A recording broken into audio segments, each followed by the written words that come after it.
जो प्रॉब्लम हो उसको पूछ सकते हैं आप। जो भी आपकी प्रॉब्लम है उन्हें बताइए। जो क्वेश्चन आपसे नहीं हुए हो बताओ, अदरवाइज आगे बढ़ते हैं हम।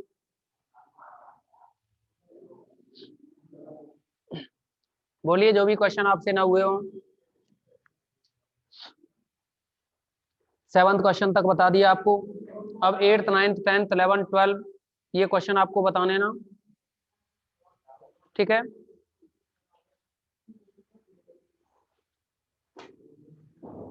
सबसे पहले आप क्वेश्चन नंबर 11 देखो। 11 नहीं, पहले देखो आप 13वें नंबर का। देखिए 8 से लेकर के 13 तक के क्वेश्चन बचे हुए हैं जिनको हमें कराना है। तो सबसे पहले आप 13वें नंबर का क्वेश्चन देख लो, last. Okay,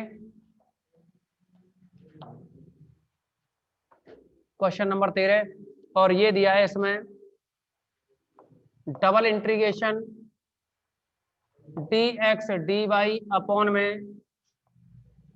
x square plus y square, जहां ए प्रथम चतुर्थांश में वृत्त, जहां ए प्रथम चतुर्थांश में वृत्त x square plus y square equal to 1, comma x square plus y square equal to 4 है। ओके, ये वृत्त दे रखे हैं। तो आपको पता है इस वृत्त की त्रिज्या तो 1 है और इसकी कितनी है 4, यानी 4 को क्या लिख सकते हो आप, 2 का वर्ग। तो इस वृत्त की त्रिज्या तो 1 है और इसकी कितनी है 2, और केंद्र दोनों के कैसे हैं 0 0। तो चित्र क्या बनेगा इन दोनों का, चित्र बनेगा कुछ इस टाइप का। ये तो है एक्स अक्ष और ये होगी वाई अक्ष। ठीक, अब आप क्या करेंगे इसमें, क्वेश्चन में कहा है प्रथम चतुर्थांश में, प्रथम चतुर्थांश तो ये देखिए थीटा इक्वल टू 0 वाली लाइन है और ये theta equal to pi by 2 वाली लाइन। तो एक तो ये वृत्त हो गया जो कि कौन सा है, x square plus y square बराबर 1, ये 1 त्रिज्या का है और ये कितना है 2 त्रिज्या का। लेकिन ध्रुवीय रूप में, अगर हम ध्रुवीय रूप में चर्चा करें तो x equal to r cos theta बनता है और y equal to r sine theta. Clear, ध्रुवीय रूप में क्या होता है x equal to r cos theta और y equal to r sine theta. Second b ही तो चल रही है ना आपकी। अब देखो अगर इनका वर्क करके जोड़ा जाए तो x square plus y square equal to बनता है ये आर स्क्वायर। क्लियर, इस वैल्यू को आप ऊपर रखेंगे तो ये बन जाएगा, यहां देखेंगे इसमें रखें आर स्क्वायर बराबर 1, तब आप यहाँ रखो एक्स, देखो x square plus y square का मान आर स्क्वायर है तो आर स्क्वायर बराबर 1, तो आर बराबर 1 आएगा। यहाँ रखोगे आर स्क्वायर बराबर 2 का वर्ग तो आर बराबर 2। क्लियर, ये हो गई आर की वैल्यू। अब ये आर की वैल्यू हो गई तो ध्रुवीय रूप में पट्टिका कहाँ से ली जाती है, मूल बिंदु से, मूल बिंदु ओ से। ओके, तो ये मान है, देखो ये पट्टिका ली हमने। अब ये पट्टिका कैसे रोटेट होगी, प्रथम चतुर्थांश में थीटा बराबर 0 से लेकर के पाई बाई 2, समाकलन की जो सीमा बनेंगी वो रहेंगी,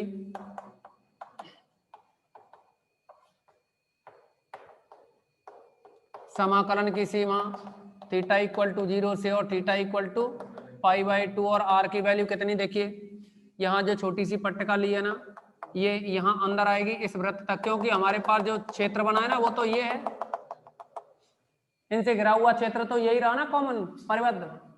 अब इस क्षेत्र में देखिए ये जो पट्टिका है ना ये यहाँ तो आएगी इस वृत्त तक, और ये वृत्त है आर बराबर 1, कौन सा है ये आर बराबर 1, और ये है आर बराबर 2। तो ये पट्टिका अंदर तो आएगी वृत्त आर बराबर 1 तक और बाहर जाएगी आर बराबर 2 तक। तो समाकलन की सीमा रही आर बराबर 1 से और आर बराबर 2। क्लियर, तब I equal to double integration, इसमें वैल्यू रखोगे डबल इंटीग्रेशन, और लिमिट कितनी है थीटा की 0 से पाई बाई 2 और आर की कितनी है 1 से 2, 1 से 2। dx dy की जगह क्या लिखते हैं ध्रुवीय रूप में, अरे dx dy का मान होता है ध्रुवीय रूप में कितना r d थीटा dr, याद है कुछ बताया था ना आपको, dx dy का मान क्या होता है ध्रुवीय रूप में r d theta dr, upon में x square plus y square है जिसका मान है x square plus y square equal to r square. R square तो एक आर कैंसिल हो जाएगा, ये बना 0 से लेकर के पाई बाई 2 और 0 से 1, और ऊपर है D theta D R upon में आर, पहले इंटीग्रेशन होगा आर के रेस्पेक्ट में, तो ये बनेगा 0 से लेकर के π/2 और 0 to 1, और यह आ जाएगा dr अपॉन आर और डी थीटा बाहर। dr अपॉन आर का इंटीग्रेशन क्या होता है 1 अपॉन आर, तो यह बन जाएगा 0 से π/2 और ये बनेगा 1 अपॉन आर का log r और लिमिट रही 0 to 1 और डी थीटा। जैसे ही आप ये 0 से π/2 और log 1 आर का मान 2 है, ये 1 से 2 है ना, 1 नहीं है, ये 2 है, ठीक है ना जी। कितने से है 1 से 2, 1 से 2 लिमिट है ये, ओके 1 से 2। तो आप 2 लिखोगे तो ये बनेगा log 2 माइनस का 1 लिखोगे तो ये बन जाएगा log 1 कितना होता है 0, आप लिख लो एक बार log 1 को और साथ में डी थीटा, तो यह बन जाएगा बराबर में 0 से लेकर के और π/2। अब log 2 माइनस log 1, देखो log m minus log n करोगे तो log m अपॉन n होता है, यानी 2/1, और या फिर log 1 का मान 0 होता है, ऐसे समझ लो। तो क्या बनेगा यहाँ log 2 बनेगा और साथ में है ये डी थीटा। अब देखेंगे आप इसमें log 2 को तो बाहर निकाल दो, log 2 बाहर निकाला तो 0 से लेकर के π/2 और डी थीटा का थीटा होता है ना, यह बनेगा log 2 डी थीटा का इंटीग्रेशन थीटा और 0 से π/2 लिखेंगे तो π/2 माइनस 0 लिखने पे 0 हो जाएगा, तो π/2 आएगा और log 2 और है ये, है ना, क्या बनाइए π/2 log 2। क्लियर, नोट करें।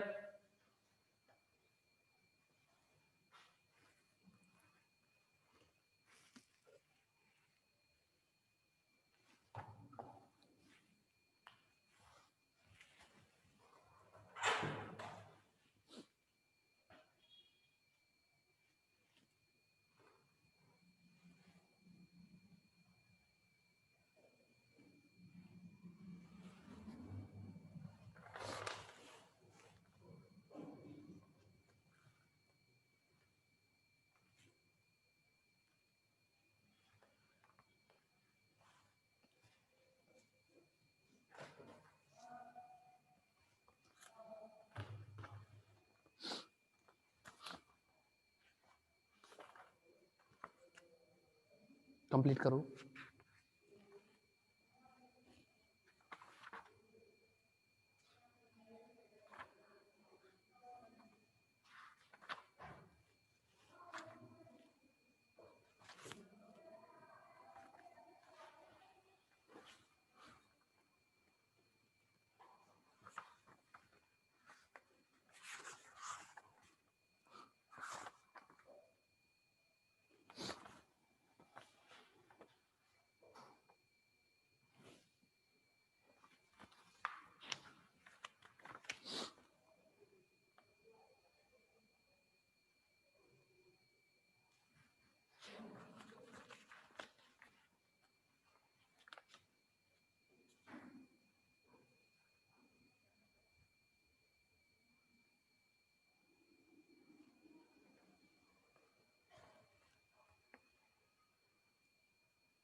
हो गया ना,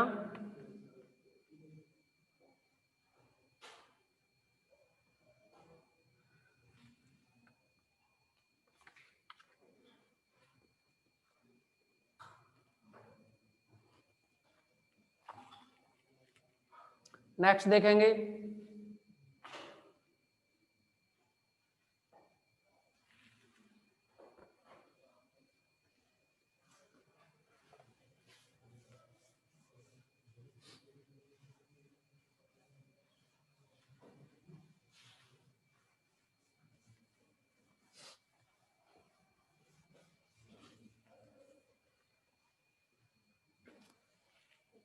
76 number of students in first year.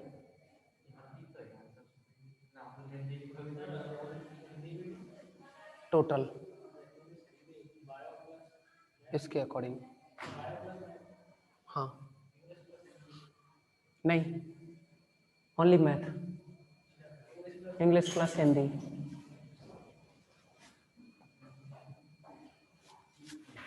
नहीं, अरे ये काम नहीं कर सकते आप, नहीं कर सकते ना, आपको मैंने मना किया है, इस लिस्ट को कभी भी गलती से हाथ में मत लेना, रीजन भी बताया था। नेक्स्ट देखेंगे आप,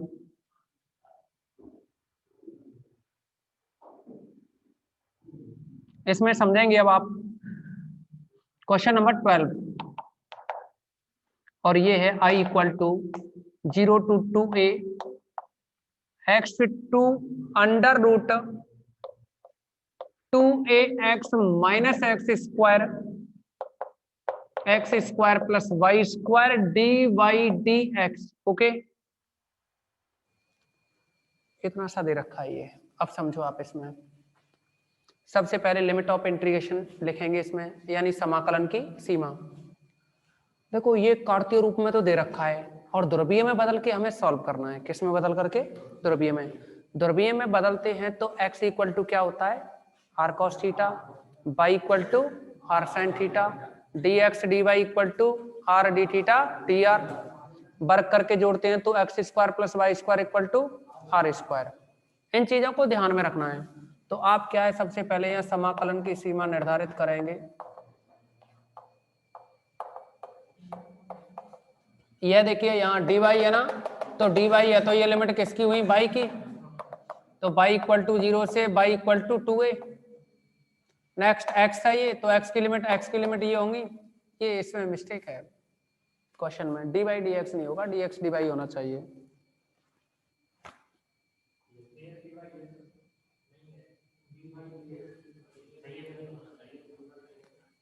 dx dy है ना? नहीं है, गलत है वो, सही कर लो।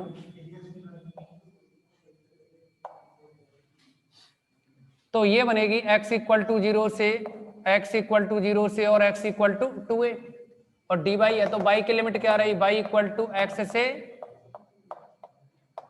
y इक्वल टू x से लेकर के और y इक्वल टू कितना? Root 2ax minus x square. ये वृत्त का समीकरण है कि नहीं?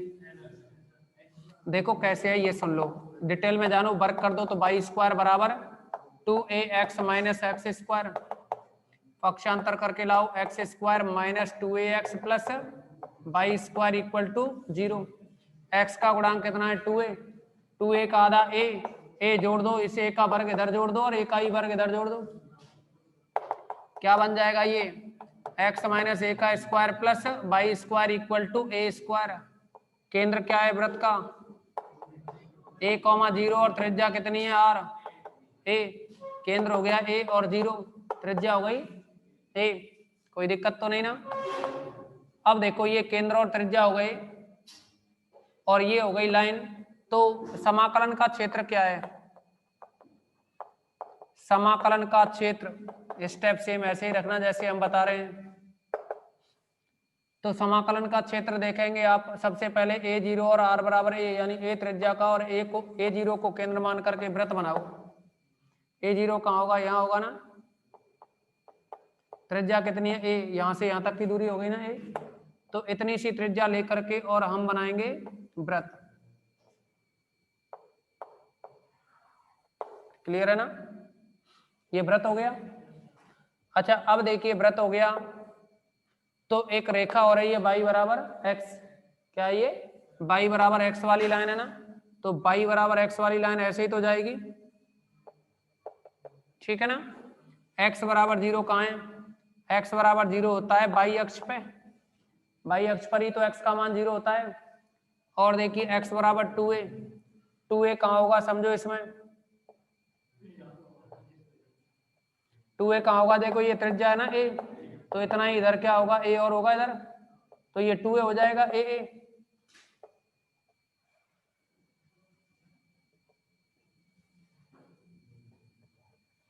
क्या होगा यहाँ, ये पॉइंट हो जाएगा 2a, 0। क्लियर। तो लाइन जाएगी यहां से ऐसे, ठीक है ना। x इक्वल टू 2a वाली लाइन यहां से जाएगी, ये x इक्वल टू 0 वाली लाइन रही,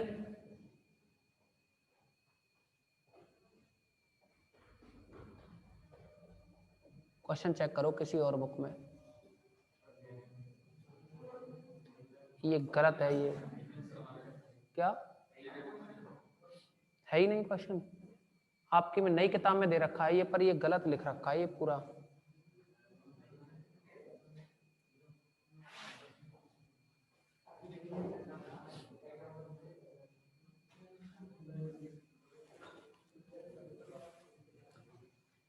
इसको लिमिट को 0 से a करो, ठीक है ना। इसको क्या करो, 0 टू a, 0 टू a करोगे ना, तो अब देखिए यहां लिमिट को चेंज कर लो, बस ये मिस्टेक है इस क्वेश्चन में। नहीं, dx dy से ही होगा, dy dx नहीं होगा। अब एक बात बताओ, अगर dy dx करोगे ना, पीछे dx लिखोगे तो x बराबर x से लेकर के x बराबर √2ax माइनस एक्स स्क्वायर लिखोगे क्या लिमिट को? नहीं लिखोगे ना, ये तो तुम भी जानते हो। अब देखिए इसमें यहां जो लिमिट है ना, x बराबर 0 से x बराबर a, तो देखो x बराबर 0 से x बराबर a की बात करें तो x बराबर a वाली लाइन यहीं से तो जाएगी ऐसे, है ना। ये लाइन कौन सी हो गई, x इक्वल टू a वाली लाइन। अब देखो इस लाइन से, इस लाइन से, इस वृत्त से और इस लाइन से घिरा हुआ क्षेत्र ये ही तो बना, ओनली इतना सा। आप सोच रहे होंगे ये दिमाग में मत लाना, ये दिमाग में इसलिए नहीं लाओगे क्योंकि फिर वृत्त तो ऊपर रह गया ना, इन तीनों से घिरा। देखो ये रीजन क्यों नहीं होगा, सुन लो, एक तो x बराबर 0 और एक x बराबर a, इन दोनों के बीच में होगा, और इस वक्र के और इस लाइन के भी बीच में होगा, कॉमन तभी तो मिलेगा, तो यही एरिया तो रहा। नहीं होगा, टेंशन मत करो, ये प्रतिच्छेद बिंदु मैं चेक करके बता देता हूं, मैं ये प्रतिच्छेद बिंदु चेक करके बता देता हूं आपको, वो कैसे, सुन लो। किस किस का प्रतिच्छेद बिंदु है ये, एक तो x बराबर a और एक y बराबर x, कहां से जाएंगी, देखो y बराबर x और x बराबर a की लाइन, x a लिखोगे तो y भी a ही आएगा ना। अच्छा अगर a आएगा, x और y दोनों कहां काट रही है एक दूसरे को, a पर, यानी x का मान a है, y का मान a है। अब ये कैसे फिक्स करें कि ये जो दोनों का प्रतिच्छेद बिंदु है ये वृत्त पर ही होगा, तो वृत्त को चेक करके देख लो ना, वृत्त को चेक करोगे a माइनस a 0, और यहां a लिखोगे a वर्ग बराबर a वर्ग, सेटिस्फाई, तीनों पॉइंट एक ही जगह होंगे ना, तो आप चेक कर सकते हो। या यहां आप एक लाइन बढ़ा करके लिख भी सकते हैं, जो कि रेखा x इक्वल टू a व y इक्वल टू x का प्रतिच्छेद बिंदु कहां होगा, वृत्त पर होगा, वृत्त पर होगा। क्लियर है ना। अब आप क्या करोगे, इसको पोलर फॉर्म में चेंज करोगे, किसमें, ये वाली लाइन थी y इक्वल टू एक्स की, ध्रुवीय रूप में बदलने पर अब ध्रुवीय रूप में परिवर्तित करने पर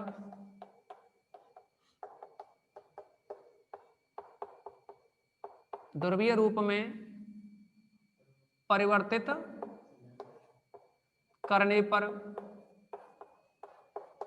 जैसे ही आप इसको ध्रुवीय रूप में परिवर्तित करोगे तो समाकलन की सीमा क्या बनेगी,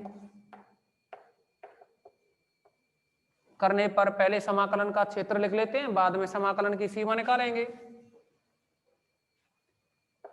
समाकलन का क्षेत्र, तो देखो समाकलन का जो क्षेत्र बनेगा ना, ये डायग्राम सेम कॉपी करना है, सेम कॉपी करना है बस, और उसमें एक्स वाई वगैरह कुछ नहीं लिखेंगे।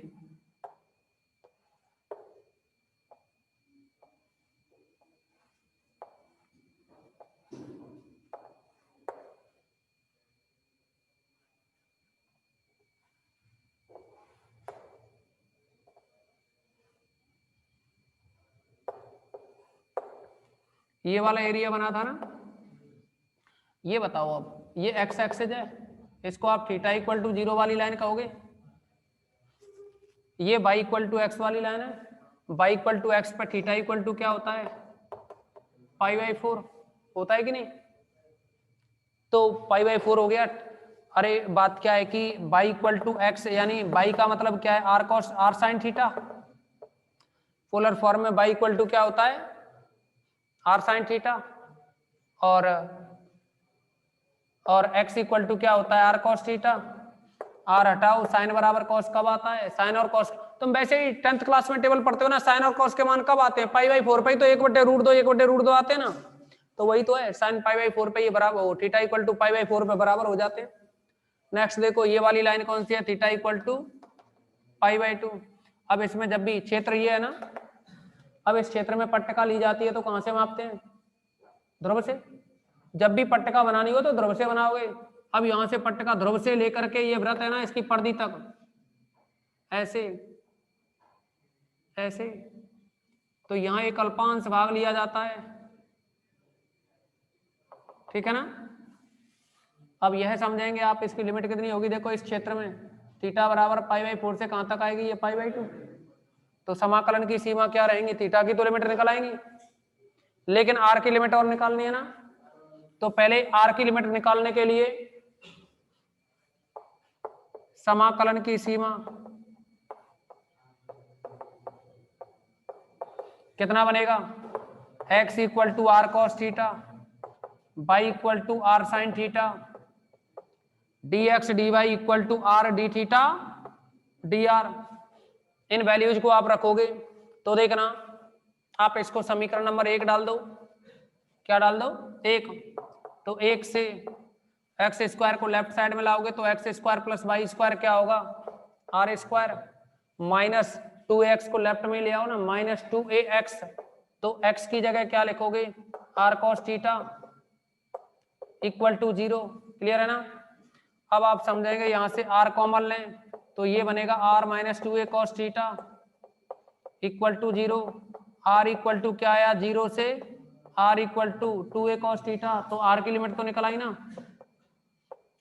तथा थीटा का मान कितना होगा, तथा थीटा इक्वल टू π/4 से थीटा इक्वल टू π/2। क्लियर। इस π/4 से कहां तक चलेगी, π/2 तक, और r का मान क्या, 0 से लेकर के यहाँ परिधि तक, परिधि कितनी, 0 से लेकर के 2a cos थीटा तक। तो ये तो हो गई समाकलन की सीमा। अब अगर ये समाकलन की सीमा हो गई, पुरानी बुक में भी यही क्वेश्चन है कुलदीप, पुरानी बुक में तो क्वेश्चन है ही नहीं, ये समझ रहे हो ना। अब देखो क्या, हाँ 0 से बने उसमें। अब आप देखोगे इसमें, अतः आई बराबर समाकलन जो बनेगा ना आई, उसमें लिमिट रखोगे ना, यहाँ 0 से a है, 0 से क्या है ये a, और x से √2ax माइनस एक्स स्क्वायर है ना। जब इसमें वैल्यू रखोगे तो ये बन जाएगा आपको, थीटा की वैल्यू है सबसे पहले, थीटा की वैल्यू π/4 से π/2, π/4 से π/2, और जो r की वैल्यू है ना, r की वैल्यू इसमें कितनी है, 0 से लेकर के 2a cos थीटा, 0 से लेकर के 2a cos थीटा, और ऊपर जो x square plus y square है इसको क्या लिखोगे, आर स्क्वायर, साथ में कितना है dx dy, जिसको क्या लिखोगे आप, आर डी थीटा dr। अब आप देखेंगे यहाँ ये बनेगा आर क्यूब। अब पहले आर के रेस्पेक्ट में करोगे ना इंटीग्रेशन, तो आर 4/4 बनेगा, कितना आएगा, आर 4/4। तो इसको लिख सकते हैं आप π/4 से π/2, समाकलन करोगे तो ये आर 4/4, आर के रेस्पेक्ट में कर दिया पहले, और ये है लिमिट 0 से 2a cos थीटा, और कितना है ये डी थीटा dr, तो डी थीटा रह जाएगा ओनली। आप यहां तक इसको नोट करेंगे, थोड़ा सा क्वेश्चन बड़ा होगा ये।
करणदीप अभी पहला ही क्वेश्चन है ये, नेक्स्ट और क्वेश्चन होगा ना अच्छा समझ में आएगा।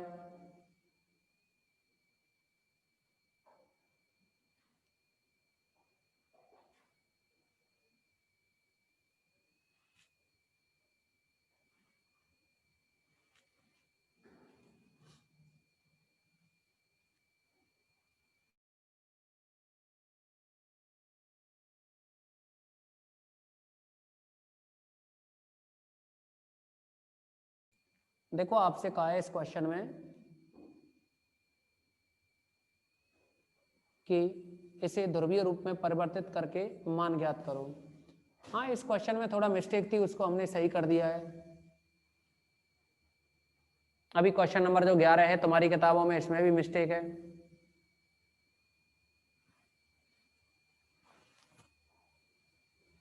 जो 11 क्वेश्चन है ना उसमें भी मिस्टेक है, पुरानी किताबों में सही कर भी रखा होगा, चेक कर सकते हैं आप। उसमें ये जो x लिखा है ना, x की जगह 0 होता है।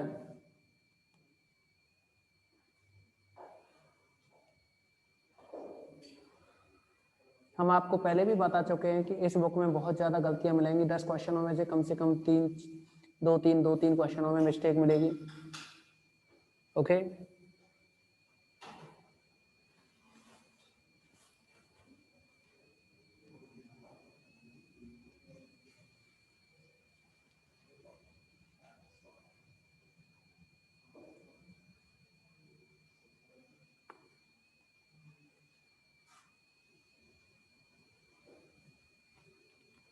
अच्छा, आप रिज्वाइन करेंगे क्लास को?